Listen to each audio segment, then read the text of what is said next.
And hello again. What we're going to look at in this video is to start introducing probability. Now, you would have noticed in the last example I did in the last video is that when we had linear combinations of two variables, so we had x, and then we have x plus y.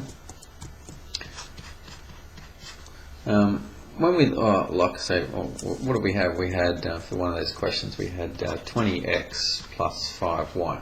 So that was my linear combination for the total time in exam 2.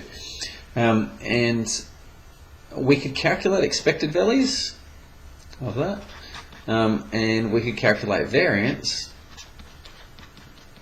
So that's all good, but we can't calculate probabilities of different things, like, say, what's the probability that she will finish the exam in time? In other words, what's the probability that the time that Kim took for the exam 2 will be less than 120 minutes? What's the probability of that happening? We cannot do that. We don't have the ability to calculate probabilities. All we can do currently is to do expected values and variances. And so I'm going to show you a theorem now that allows you to calculate probabilities. We need to know what the distribution is. The distribution will allow us to calculate a probability. And so I guess the theorem states this. So if x is normal,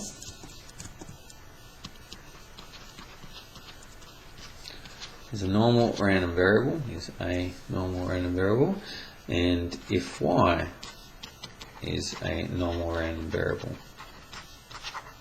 so they both must be normal, then a linear combination, so ax plus by, a linear combination of the both, is also normal. Why do we care that they're normal? Well, when they're normal, we get this nice bell-shaped curve, and what we can do is we can calculate probabilities. We know that the area under the curve here, using our z statistics, we know what these probabilities are. We can use our calculator to do those things. So we're able to do that. So if x is normal and if y is normal, then we can calculate linear combinations, we can calculate probabilities using that. So that's an important result. If we are ever asked to calculate probabilities, we need to know what the distribution is. And one of the only ways to do that is to find out whether it's normal or not. If x is normal and y is normal, then the combination of those is normal also. Let's look at an example. Let's do some lollies. The number of Skittles in a bag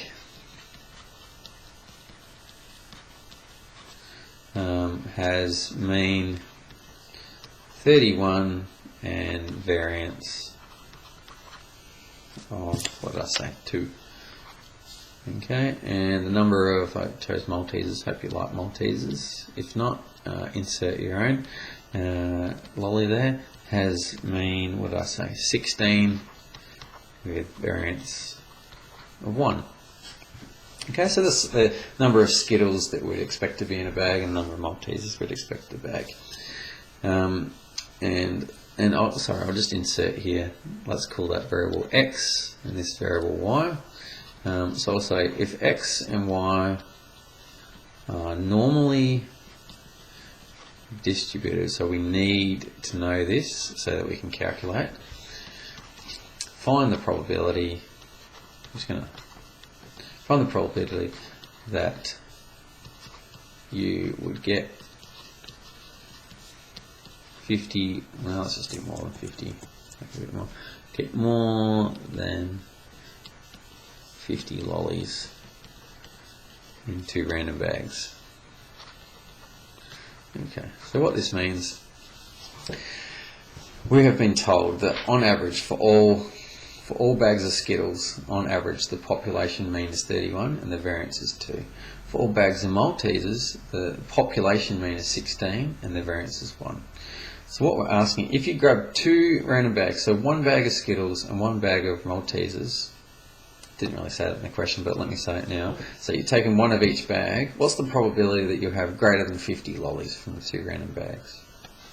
In other words, what we want to know is, what's the probability that x plus y is greater than 50? That's what we're trying to find out.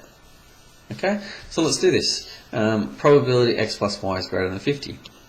From math methods, you know that the probability of anything, the only way that you can find out probabilities is to change it to the standardized distribution z. So we want the distribution z, and that's going to be greater than 50. Now, minus, we need to subtract the expected value from here, and this is the expected value of x plus y, over the standard deviation of x plus y.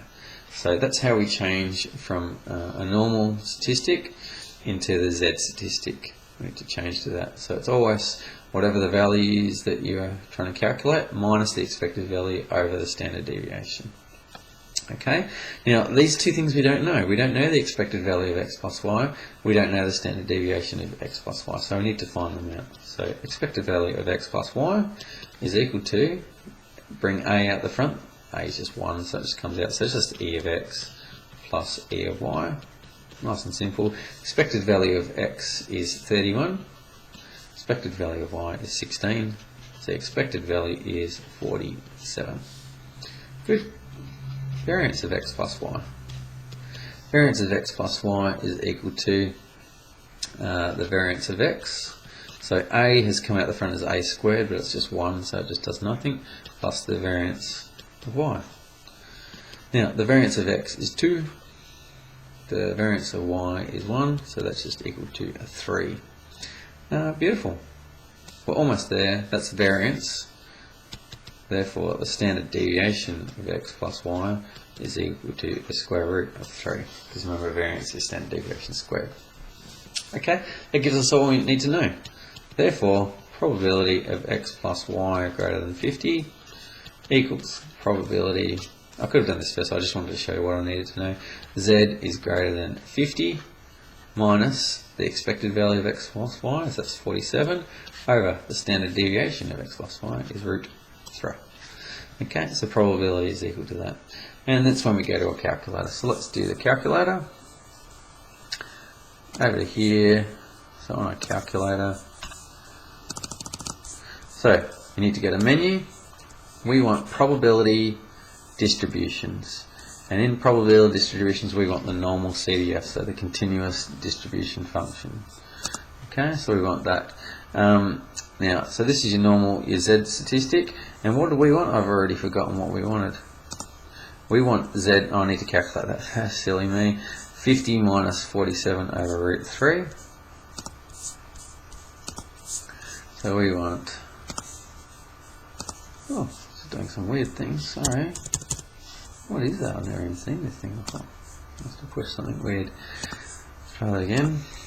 50 minus 47 over root 3. We'll just get the approximate today. Oh, of course, it's just root 3. That's nice. I should have thought of that. Putting your trust in me. I wouldn't. Probability distributions, normal CDF. So I'll go back there. So we want it to be greater, Z greater than root 3. Let's go back to here. So we want it to start from root 3. The lower bound will be root 3. And the upper band, we want it to go to infinity. So infinity is in the pi menu on your TI Inspire. So there's Inspire there. We want our mu to be 0 and 1 because this is your Z statistic. So we'll just leave that and there's your answer. Oh, what have I done wrong? Oh, it's done the square root of that. Let's just try that again. Sorry, you'd think I'd have this down pat. Maybe I didn't close the bracket. In fact, I could just do that. Anyway, try it again because I've never had that problem before. So that's root 3. I just need to close the bracket on here like that. Maybe that'll help. Upper bound of infinity. 0. That's better. Okay. So 0.0416.